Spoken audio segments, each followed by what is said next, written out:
Today is Wednesday, November 12th, 2025, and this is Read Through the Bible. And we're finishing a book of the Bible today. We are. We're finishing 2 Samuel with the last two chapters, 23 and 24. Yep, and it is appropriate as the 2 Samuel is kind of winding down the life of David that chapter 23 begins with this. Now these are the last words of David.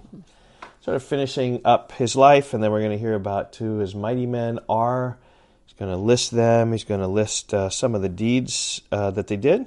Then chapter 24, another bad thing about David when he numbered the people. We're going to hear about that today. But since we finished a book, this afternoon we're going to record for you like a summary, a recap, special recap edition is what you like to call it. Right. So tune in also this afternoon for that. Yep, and we'll just try 15 minutes or less to just go through the book of 2 Samuel, give you a little bit of structure, give you some keys in which to help identify some of the chapters and goings on there. But we've got these last two final chapters to read in 2 Samuel. Let's go ahead and do that. Okay, chapter 23, verse 1. Now these are the last words of David, the oracle of David, the son of Jesse, the oracle of the man who was raised on high, the anointed of the God of Jacob, the sweet psalmist of Israel. That's a great title for David. Yes. The sweet psalmist of Israel. Mm-hmm. Because we know that he wrote 74 of the 150 Psalms. And so there are some that we don't know who wrote. Maybe he wrote some of those that just aren't attributed to him. So he wrote almost half of the Psalms for sure. Wow. And maybe all of them. He is indeed the sweet psalmist of Israel. The Spirit of the Lord speaks by me. His word is on my tongue. The God of Israel has spoken. The Rock of Israel has said to me, when one rules justly over men, ruling in the fear of God, he dawns on them like the morning light, like the sun shining forth on a cloudless morning, like rain that makes grass to sprout from the earth. For does not my house stand so with God? I think that's just a great summary. David stood, he became king because of God.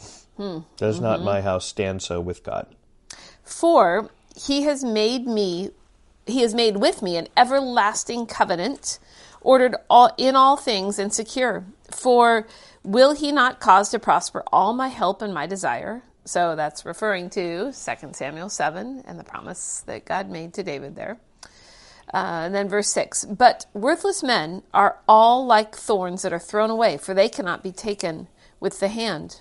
But the man who touches them arms himself with iron and the shaft of a spear, and they are utterly consumed with fire. And here's the rest of the chapter, speaks about these mighty men. These are the names of the mighty men whom David had. Joshabab-Basshemath, a Tekomanite. He was chief of the three. He wielded his spear against 800 whom he killed at one time.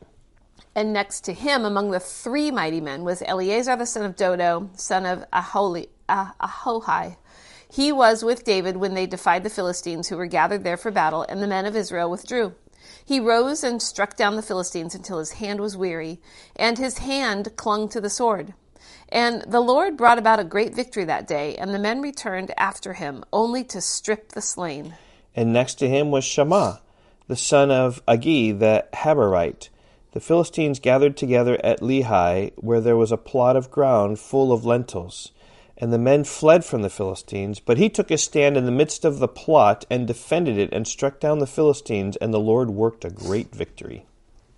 And 3 of the 30 chief men went down and came about harvest time to David at the cave of Adullam, when a band of Philistines was encamped in the valley of Rephaim. David was then in the stronghold, and the garrison of the Philistines was then at Bethlehem. Oh, that's David's hometown. And David said longingly, oh, that someone would give me water to drink from the well of Bethlehem that is by the gate.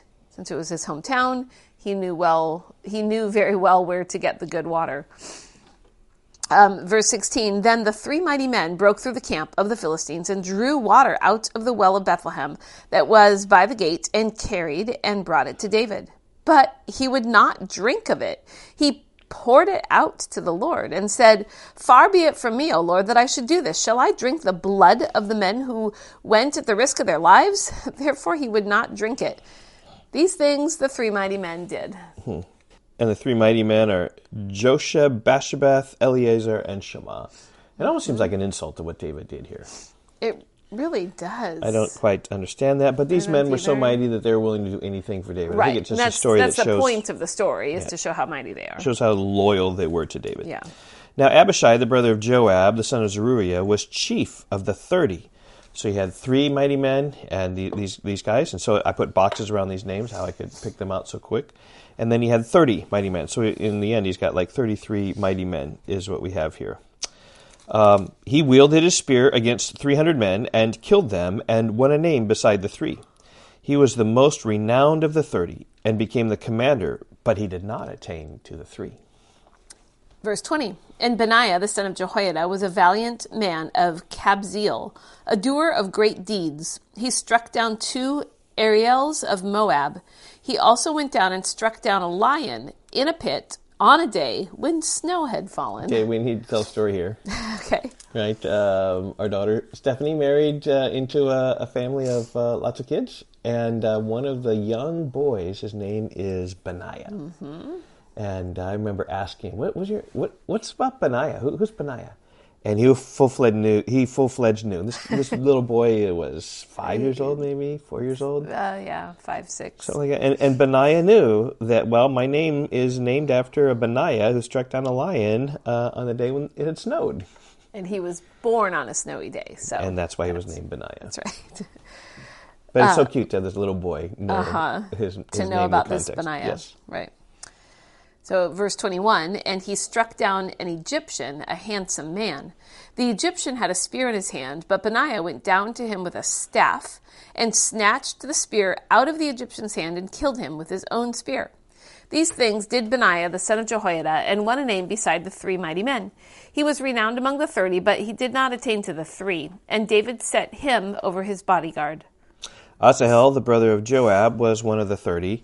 Elhanan, the son of Dodo of Bethlehem, Shammah of Herod, Elika of Herod, Helez the Paltite, Ira, the son of Ikesh of Tekoa, Abiezer of Anathoth, Mebunai the Hushite, Zalmon the Ahohite, Maharai of Netophah, Heleb the son of Bana of Netophah, Ittai the son of Ribai of Gibeah of the people of Benjamin, Benaiah of Pirathon, Hiddai of the brooks of Gash, Abi Alban the Arbathite, Asmaveth of Bahorim, Eliabah the Shalabonite, the sons of Jashan, Jonathan, Shammah the Harite, Ahiam the son of Sharar the Harite, Eliphalet the son of Ashabai of Makkah, Eliam the son of Ahithophel of Gilo, Hezro of Carmel, Parai the Arbite, Egal the son of Nathan of Zobah,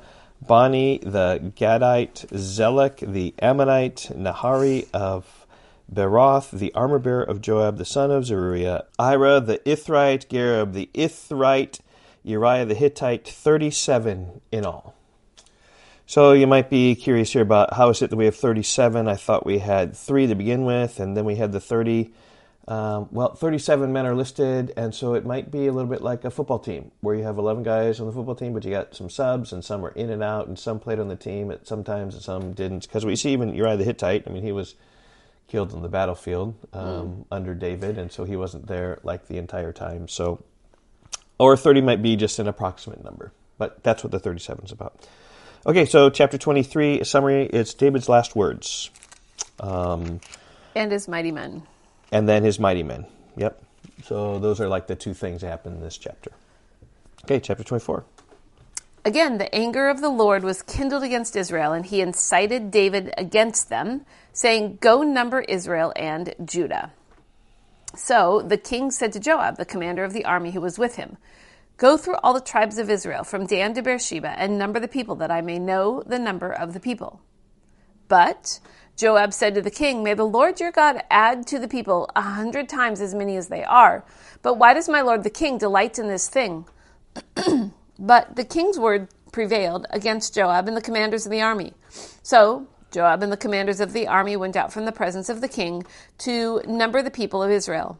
They crossed the Jordan and began from Aroer and from the city that is in the middle of the valley toward Gad and on to Jazer. Then they came to Gilead and to Kadesh in the land of the Hittites. And they came to Dan. And from Dan they went around to Sidon, and came to the fortress of Tyre, and to all the cities of the Hivites and the Canaanites. And they went out to the Negeb of Judah at Beersheba. So, when they had gone through all the land, they came to Jerusalem at the end of 9 months and 20 days. And Joab gave the sum of the numbering of the people to the king.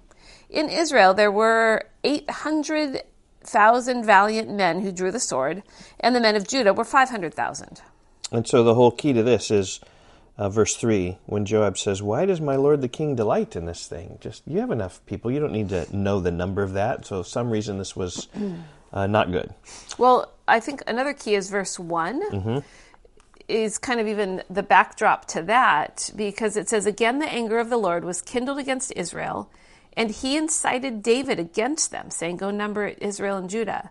So Israel did something to anger the Lord, and I think he brought punishment to them through this order that David's going to give. And we see the punishment coming here in verse 10. Yeah. But David's heart struck him after he had numbered the people, and David said to the Lord, "I have sinned greatly in what I have done.